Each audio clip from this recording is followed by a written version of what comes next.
Siapa nih yang pacarnya beda agama? Terus lagi di fase bingung-bingungnya mau lanjut ke tahap serius atau enggak?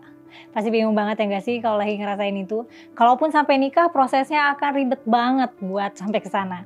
Di Indonesia sendiri sih pasti banyak ya yang ngalamin hal kayak gitu.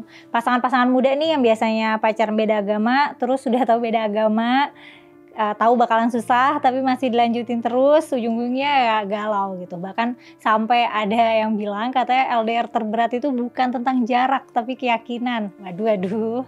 Tapi kalian tahu nggak sih kalau belum lama ini Mahkamah Agung ngelarang hakim pengadilan untuk ngabulin permohonan penetapan perkawinan beda agama. Larangan itu udah tertulis di Surat Edaran MA nomor 2 tahun 2023. Nah, kalian-kalian nih yang pacar pada beda agama mau tetap gaspol nikah meskipun beda agama sama pasangannya? Coba dipikir lagi kali ya itu gimana prosesnya. Sampai sekarang tuh nikah beda agama masih jadi perdebatan ya di sini. Isu ini emang banyak lah ya pro kontranya. Nah, apa sih alasan negara untuk nggak ngesahin pernikahan beda agama? Dan apa aja ya pendapat orang-orang yang nggak setuju? Kita simak selengkapnya bersama aku Mela hanya di Geolive Pro Kontra.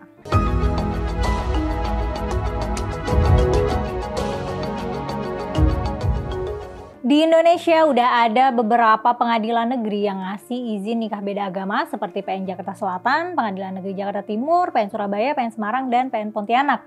Hakim Pengadilan Negeri Jakarta Timur Halomuansi Haloho dan PN Surabaya Imam Supriyadi menyetujui pernikahan beda agama ini karena di Undang-Undang Pasal 28 mengatur tiap orang berhak membentuk keluarga yang sah. Dan memang ada kasusnya, di tanggal 28 September 2022 lalu udah ada pernikahan beda agama yang dimana pengantin prianya beragama Katolik dan pengantin wanitanya beragama Islam.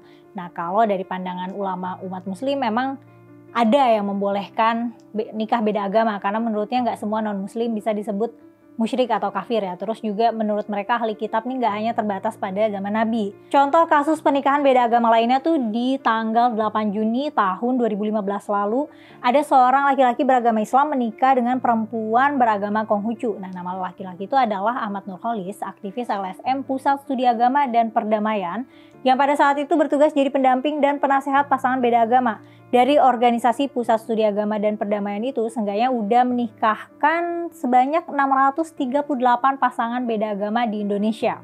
Menurut Nurholis, mereka terus membantu para pasangan beda agama supaya tetap dapat hak-haknya untuk menikah dengan orang yang dia pilih ya.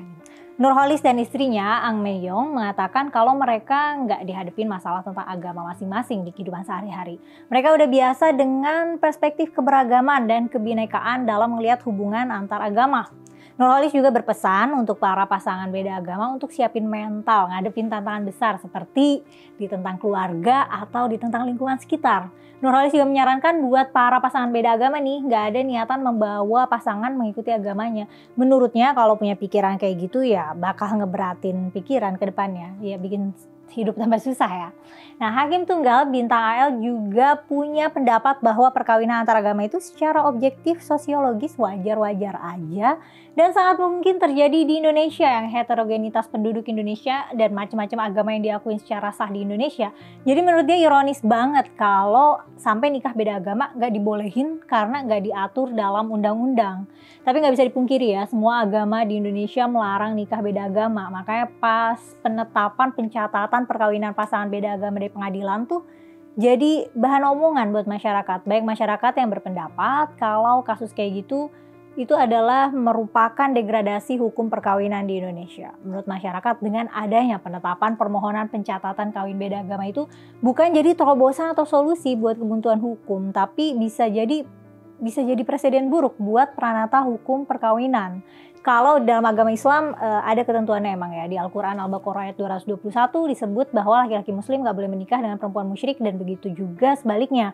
Meskipun secara etimologis musyrik itu menyekutukan Tuhan ya, tapi ya suka ditafsirin aja gitu. Pokoknya gak boleh nikah sama non-muslim. Sementara di ayat lain sebutin juga kalau laki-laki muslim boleh menikahi perempuan dari kalangan ahlul kitab ya, Yahudi dan Nasrani gitu ya. Meskipun begitu ya yang mayoritas diikutin ulama di Indonesia tetap baik laki-laki ataupun perempuan muslim gak boleh nikah sama yang non-muslim gitu. Di agama Kristen juga nggak nganjurin buat nikah beda agama ya. Kalau ada pernikahan yang beda agama, ada gereja yang mau ngasih berkat dan ngizinin pernikahan diadakan di gereja, tapi dengan syarat yang non-Kristen harus pindah agama ke Kristen. Ada juga gereja yang nggak ngasih syarat kayak gitu, tapi yang non-Kristen harus dapat persetujuan dari pemuka agamanya. Nah, gimana nih menurut kalian? Apakah pernikahan beda agama ini suatu hal yang harus dilarang mutlak gitu oleh negara? Pernikahan beda agama kan harusnya idealnya ya dibolehin dan nggak perlu sampai dilarang negara gitu, karena itu kan ranah privat ya nggak sih, kita mau menghabiskan hidup kita sama siapa? Coba tulis pendapat kamu di kolom komentar ya, share video ini kalau dirasa bermanfaat, like dan subscribe juga supaya nggak ketinggalan video dari kita. Aku Mela pamit dulu ya, sampai ketemu di video selanjutnya.